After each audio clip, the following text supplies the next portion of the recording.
Hey, everybody. Thanks for joining us and Happy New Year. I'm CJ Lemaster, your lead investigative reporter for WLBT and your host for the WLBT Plus Digital News Desk on this first day of 2026. It's amazing that the 2025 was just here and now it's gone. And now we have a new year, new promise, new opportunities, and certainly a lot of things to get to today. Hope that many of you, hope that all of you, frankly, had a safe night last night and were able to get in partying that you wanted to partake in out of your system. We got several of you watching right now on Facebook and on our YouTube live stream. We're also live on our app and our OTT platforms as well. We want to first tell you about a situation, and we don't know a lot about it at this point. So I just want to go ahead and tell you that we are working to get more information on a situation that happened early this morning. Heavy police presence overnight at a Jackson business, and we've got video of that. This is video of the scene this morning at Pop's Saloon on South Gallatin Street. JPD officers were putting crime scene tape around the area. We're still trying to figure out exactly what happened. Again, I know you may have read some things on social media, but as of this moment, as of 1 o'clock today, the Jackson Police Department has not sent out any information about what happened. We have been trying to work to get that, as you can see there, an ambulance transporting someone. So it's believed that something happened there. We don't know if it was a disagreement, an argument, a shooting. We don't know. So we are trying to work to get information, and once we do, we will let you know what's going on. Jackson police identifying the man killed on Eddy Street just before Christmas. He has been identified as 56-year-old Gary Bolden. He was found shot to death inside a burning vehicle last week. Jackson firefighters responded to the area after the car was reported to be on fire. Once that fire was out, they discovered Bolden inside. Anyone with information is asked to contact Jackson Police or Crime Stoppers.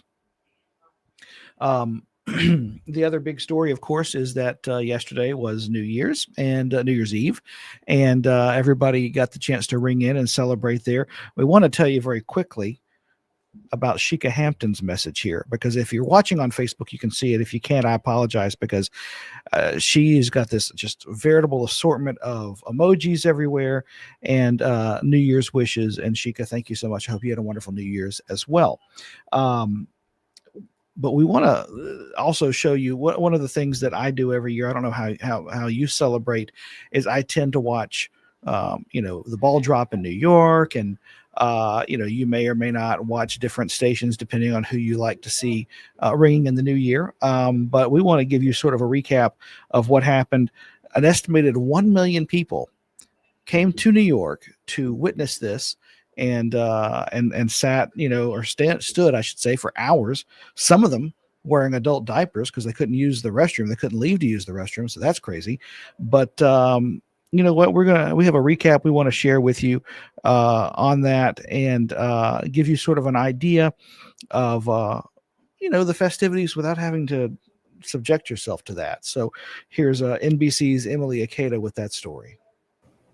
Hey there, Happy New Year. New York City sanitation workers certainly have their hands full cleaning up not just thousands of pounds of confetti from last night's celebrations, but also snow we saw fall earlier today. Some 1 million people braved the frigid temperatures and packed into Times Square to watch the ball drop at midnight, which came with a fun and dazzling second act. Just minutes later, the ball turned to red, white, and blue in honor of America's 250th birthday. The celebrations continued across the country and around the world. In Seattle, we saw fireworks light up the night sky and a foggy sky as well near the Space Needle. Australia, one of the first countries to welcome the new year with a dazzling display near the famed Sydney Harbor.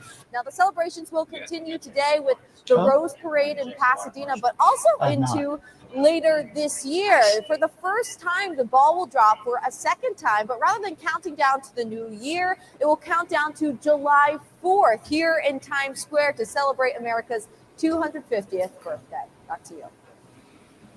That was Emily Akeda reporting. And of course, we had a little bit of we had some festivities here in the capital city as well. You know, you had the ball drop in New York, you had the moon pie drop, I believe in Mobile.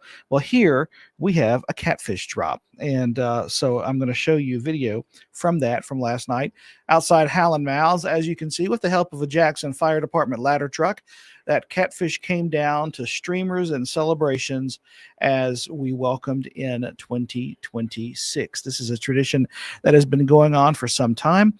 There were a number of people, as you can see there, hundreds coming out for the festivities there. And we had WLBT, members of Studio 3, our Jessica Wilkinson, hosting a live with James Smith, hosting a live event there for 3 hours, with local musicians and other festivities. So certainly a lot of stuff going on there. If you had the chance to catch some of that last night, it looked like it was very fun. And you got a chance to catch it in the privacy of your home and not have to worry about getting out and about. And, temperatures weren't horrible, but if you wanted to stay in and have a lazy New Year's, there's nothing wrong with that. Got a couple of people who were saying hi to us today. Tanisha Roby Caston saying, Happy New Year, everyone. Be blessed. I hope you're doing well, and I want you to have a wonderful New Year as well. Hattie Pittman saying, Happy blessed New Year to all of our Mississippi family from Miss Hattie, Silver Creek, Mississippi. I hope you're doing well, Miss Hattie. Happy New Year to you. Khalil Too Real saying, I pray all y'all get what you'll deserve, whatever it is. That could be taken both ways, but I'm going to take it in a positive way. I'm going to go ahead and speak that into existence for this first day of 2026. So Khalil, thanks for that. We got a couple other stories we want to get to. One is not the most positive, but certainly if you have not had the chance to go and eat at Chrishelle's Cafe, it has been a long-time staple, popular Jackson restaurant. It's been a fixture along Highway 80 for, my goodness, more than 7 decades. But it is going to be closing fairly soon. A family member announcing yesterday that Chrishelle's last day of business would be February 15th, the day after Valentine's Day. Bob Chrishell, owner and manager of the restaurant, died on Christmas Eve. His family says his death was due to complications from a surgical procedure. Initially, they had said that they were going to look at possible options, and it's reasonable to think that they may have been looking to see if somebody wanted to purchase the property, but it looks like that property now is going to close permanently unless somebody steps in to purchase it. And, listen, that could still happen because we had the Mayflower when Mr. Jerry, who was the original owner, well, it was passed down from his family. It was in his family. Jerry Contouris decided to sell. He sold, and that Mayflower is still going.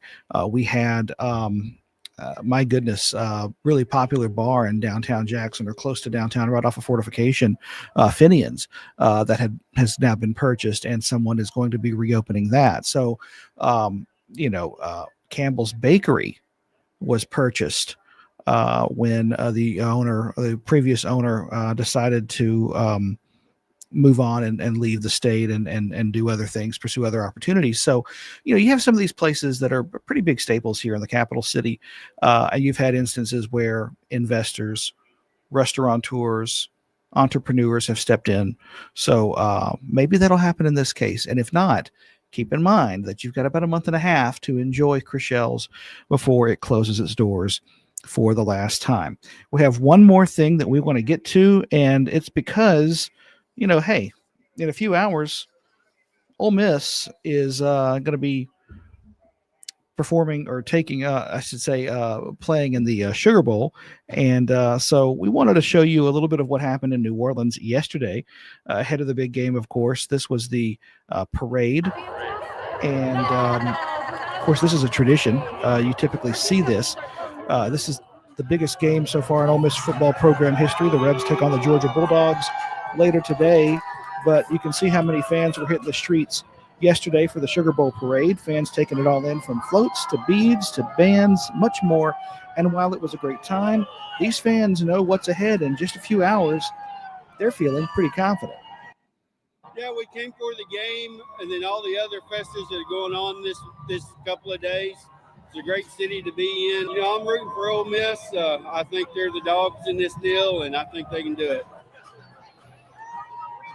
And again, that kickoff for the game starts at 7 p.m. So, again, we've got a little bit of time before that happens. I'm sure many of you probably going to be having watch parties and things of that nature here as well. So we wish the Ole Miss Rebels the best. And coming from a Mississippi State alum, that means something. So we appreciate that. We are out of time for today's New Year's broadcast. Our first alert weather team is going to be in here at 2:30 to let you know how your weekend is shaping up and the first full week of 2026 next week, of course. But until then, keep it here for the latest news, weather, and sports, WLBT.com, and, of course, our apps as well. Our early evening newscasts start at 4 p.m., by the way. Torsha Wood saying Happy New Year, everyone. Torsha, hope you're having a wonderful New Year as well. Hopefully, most of you don't have to work today, and you got to sleep in a little bit from that late night last night. For everyone here at WLBT, I'm CJ LeMaster, your lead investigative reporter and your host for the WLBT Plus Digital News Desk Update. We will see you back here tomorrow. Thanks for watching.